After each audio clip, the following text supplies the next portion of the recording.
کہہ رہے ہیں کہ سلوشن نہیں نکل پاتا ہے، کیونکہ کبھی بیماریاں لگ جاتی ہیں، کبھی یہ تو وقت ختم ہونے کے بعد پھر آپ کی ٹیمیں نمودار ہو جاتے ہیں۔ یہ الزام ہے ہمارے فارمرز کا، اس پہ سدباب کیسے ہوگا؟ یہ الزام بھی ہے، صحیح بھی ہے، لیکن اس کے کچھ ریزنز بھی ہیں اور اس کا صحیح جواب بھی ہے۔ آداب ناظرین، آپ دیکھ رہے ہیں نیوز 18 نیٹ ورک، میں ہوں آپ کا میزبان یحییٰ سلطان۔ ناظرین، آج ہمارے ساتھ ہیں خاص مہمان پروفیسر نذیر احمد گنائی، جو وائس چانسلر ہیں سکاسٹ کشمیر کے۔ آج انہوں نے یہاں پر ایک سیٹ میٹنگ منعقد کی، اور اس میٹنگ میں یہاں پر ڈفرینٹ یعنی اسٹیک ہولڈرز تھے، سائنٹسٹ تھے، اور کسانوں کی ایک بڑی تعداد بھی موجود تھے۔ ان کے ہمراہ آج یہاں پر پروفیسر ریحانہ حبیب کنٹ، جو ڈائریکٹر ایکسٹینشن کشمیر آج KVK کپوارہ کا 19ویں جو ہے نا سائنٹیفک ایڈوائزری کمیٹی کا انعقاد ہوا۔ یہ ایک ہر سال یہ میٹنگ ہم کرتے ہیں، اس میں ہم پچھلے سال کے کام کا ہم جائزہ لیتے ہیں اور اگلے سال کا جو ہم پلان ہم یہاں پہ طے کر لیتے ہیں۔ تو یہ پلان ہمارا بنتا ہے جو ڈسٹرکٹ کے آفیسرز ہوتے ہیں لائن ڈپارٹمنٹس کے اور پروگریسو فارمر کے ساتھ مل کے ہم اگلے سال کا پلان بناتے ہیں، اور کوشش کرتے ہیں کہ اپنے یہاں پہ جو اس ڈسٹرکٹ کی جو ایگری اکانومی ہے، یہاں کے جو نش کراپس ہیں، ان کو ہم کیسے پروموٹ کریں، اور یہاں کے فارمرز کو ہم جو اسکیمز ہیں گورنمنٹ کی، چاہے وہ HADP ہو، GKCIP ہو یا سینٹرل اسپانسرڈ اسکیمز ہو، ان کے ساتھ ہم ان کو کیسے کنیکٹ کریں، اور جو چیلنجز اور ایشوز ہیں ایگریکلچر سے، ہارٹیکلچر سے، اینیمل اور شیپ ہسبنڈری کے لحاظ سے، ان کو یہ KVK جو باقی لائن ڈپارٹمنٹس کے ساتھ میں مل کے کیسے ہم ان کو حل کریں اور زمیندار تک ان کو پہنچا سکیں۔ ایک بات ہم یہاں پر عام طور پر ہم نے دیکھا کہ کسان ایک طرف سے وہ شکایت بھی کرتے ہیں کہ وہ ڈیمانسٹریشن یونٹس نہیں ہے، یا اس طرح کی اویئرنیس کاسٹ کی جانب سے، خاص طور پر KVK کرشی وگیان کیندر کی جانب سے نہیں مل پا رہی ہے۔ اس میں مزید سدھار لانے کے لیے کیا ہوگا؟ یہ ایک بارڈر ڈسٹرکٹ ہے، یہاں کی جیوگرافی کافی مشکل جیوگرافی ہے یہاں پہ، اور جو اس کے کمپیریزن میں جو ہمارے باقی ڈسٹرکٹس ہیں جہاں پہ ایکسیسیبلٹی اور ریچ کافی آسان ہے، تو جو ہمارے فارمرز ہیں دور دراز علاقوں کے، ان کی جو یہ شکایت ہے یہ جائز ہے، لیکن ہم اکیلے نہیں، لیکن ڈپارٹمنٹ آف ایگریکلچر، ہارٹیکلچر، جو باقی الائڈ ڈپارٹمنٹس میں ساتھ میں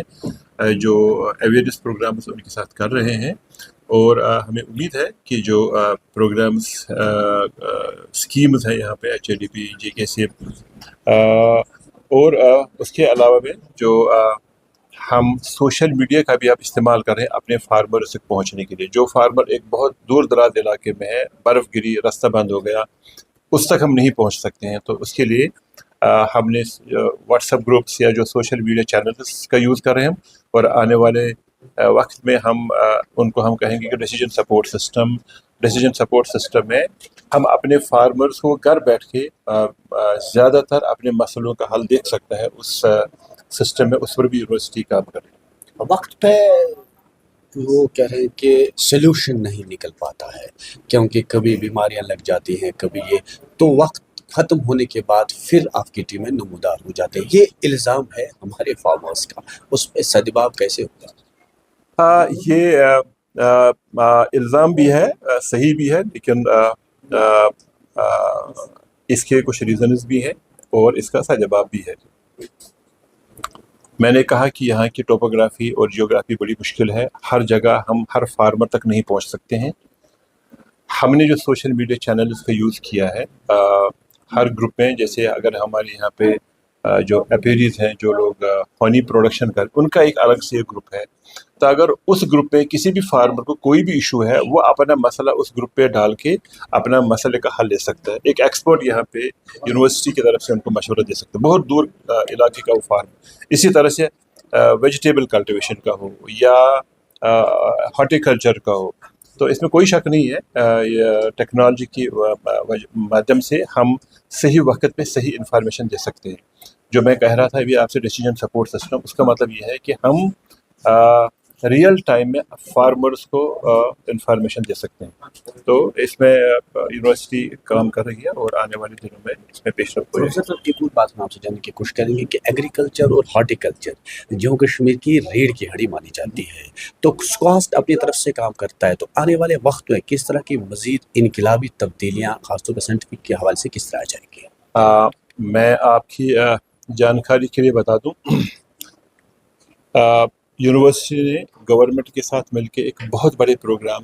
کا یہاں پہ جو ہے نا یہ لانچ کیا ہے، جس کا نام ہے HADP، اور دوسرا پروگرام آیا ہے JKCIP۔ ہماری جو ٹوٹل ایگری اکانومی ہے، جس کا ویلیو ہے قریب 40,000 کروڑ، ہم نے 3 سال پہلے گورنمنٹ کے ساتھ بیٹھ کے یہ طے کیا ہے کہ ہمارا پوٹینشیل جموں کشمیر کا کافی زیادہ ہے، ہمارا ایگریکلچر بالکل خاص ایگریکلچر ہے، اس کی اہمیت باقی دیش کے ایگریکلچر سے کافی مختلف ہے۔ ہمارے جو کراپس یہاں پہ جموں کشمیر ہیں وہ باقی دیش کے لیے نش کراپس ہیں، وہ یہیں پہ پیدا ہوتے ہیں، باہر باقی کنٹری میں نہیں۔ جیسے اگر آپ ایپل دیکھیں، والنٹ دیکھیں، آلمنڈز دیکھیں، چیری دیکھیں، پیچ دیکھیں، سیفران دیکھیں، تو یہ سارے ہمارے نش کراپس ہیں۔ اور دوسرا جو باقی سبزیاں ہم یہاں سے کلٹیویٹ کرتے ہیں یا گریپس ہم کلٹیویٹ کرتے ہیں، وہ باقی دیش کے لیے آف سیزن ہے، جب دیش میں یا باقی ملک میں وہ اویلیبل نہیں ہوتا، کشمیر میں ہوتا۔ تو اس کے لیے ہم نے گورنمنٹ کے ساتھ مل کے جو HADP جو بہت بڑا پروگرام یہ ہے کہ اس 40,000 اکانومی کو ہم 2030 تک 1,00,000 کروڑ کی اکانومی بن جائے، مطلب کم سے کم 1 ٹریلین روپی اکانومی ہو جائے گی، 2.5 گنا یہ بڑھ جائے گا۔ تو اس سے آج تک جو ایگریکلچر ہم جموں کشمیر میں کر رہے تھے وہ تھا سبسسٹنس ایگریکلچر، جو کر رہے تھے اپنے لیے، کچھ سبزیاں اگائی اپنے لیے، کچھ دان کاشت کری تو اپنے لیے، لیکن اب ہم اس کی پروڈکٹیوٹی بڑھا رہے ہیں، پروڈکشن بڑھ رہا ہے، اور ساتھ میں اس کی پروسیسنگ اور ویلیو ایڈیشن اور مارکیٹنگ پہ بھی زور ہے، اور کوشش یہ ہے کہ اس میں امپلائمنٹ جنریشن بھی ہو اور اس کا ویلیویشن بھی زیادہ ہو، اور جو ہمارے جو پڑھے لکھے جوان ہیں یہاں پہ رورل ایریاز، ان کے لیے امپلائمنٹ اپرچونیٹیز بھی بڑھ جائیں۔ تو ایک بہت بڑا پروگرام ہے، میں آپ کو بتا دیتا ہوں کہ پورے دیش میں جتنی بھی ساری اسٹیٹس یوٹیز ہیں، یہ ایک منفرد پروگرام ہے جو جموں کشمیر گورنمنٹ نے لانچ کیا ہے 3 سالوں سے، جس کی مثالیں باقی دیش میں دی جا رہی ہیں۔ تو ابھی تیسرا سال چل رہا ہے، تو 2.5 سال ہو گئے، تو ہمیں امید ہے کہ آنے والے اور 2-2.5 سال جو باقی بچے ہیں، اس کے جو منفرد اس کے جو ہے نا آپ کو اثرات آپ کو مل جائیں گے۔ آخر پر ایک ہی کہ جس طرح آج سیک میٹنگ ہوئی، کیا آنے والے وقت میں ہم یہ امید رکھیں گے کہ جب اس طرح کی میٹنگ ہوگی وہ ایک کھلے میدان میں ہوگی، جہاں پر پک اینڈ چوز فارمرس یا پک اینڈ چوز آفیسرس نہ ہوں، بلکہ لوگوں یعنی فارمرس کی ایک بڑی تعداد ہو جو اپنے مسائل آپ کے سامنے رکھیں اور آپ انہیں اس طرح کے کھلے عام میں آپ کے ماہرین، آپ کے سائنٹسٹ جانکاری دیں گے؟ میں آپ کو بتا دوں کہ اس KVK میں ہم اکثر بیشتر فارمرز کو یہاں پہ لا کے ان کو اویئر بھی کرتے ہیں، ٹرین بھی کرتے ہیں، ان کو یہاں پہ بلاتے بھی۔ یہ ہمارا ایک مسلسل اور ریگولر ہمارا ایک فیچر ہے۔ لیکن جو یہ سیک میٹنگ ہے آج، اس سیک میٹنگ کا اپنا ایک اسٹرکچر ہے، یہ ایک ہماری جو ہے نا اسٹیچوٹری میٹنگ ہوتی ہے۔ اس میٹنگ میں ہم نے جو ڈسٹرکٹ آفیسرس ان کو بلانا پڑتا ہے اور پروگریسو جو فارمرز کو بلانا پڑتا ہے۔ ادروائز اگر آپ ڈیٹا دیکھیں گے اس KVK کے یا دوسرے کسی بھی KVK کا، تو ریگولرلی ہم فارمرز کے ساتھ انٹریکٹ بھی کرتے ہیں، اور ان کو کھلے میدانوں میں ہی ہم ٹرین کرتے ہیں، اور کھلے میدانوں میں ہی بیٹھ کے ہم ان سے بات کرتے ہیں، اور جو ان سے فیڈ بیک ہم لیتے ہیں سال بھر، وہی فیڈ بیک ہم اس سیک میٹنگ میں اس پر ڈسکس کرتے ہیں، بحث کرتے ہیں، اور دیکھتے ہیں کہ آنے والے سال میں ہم نے کیا کرنا ہے۔ بہت شکریہ، تھینک یو۔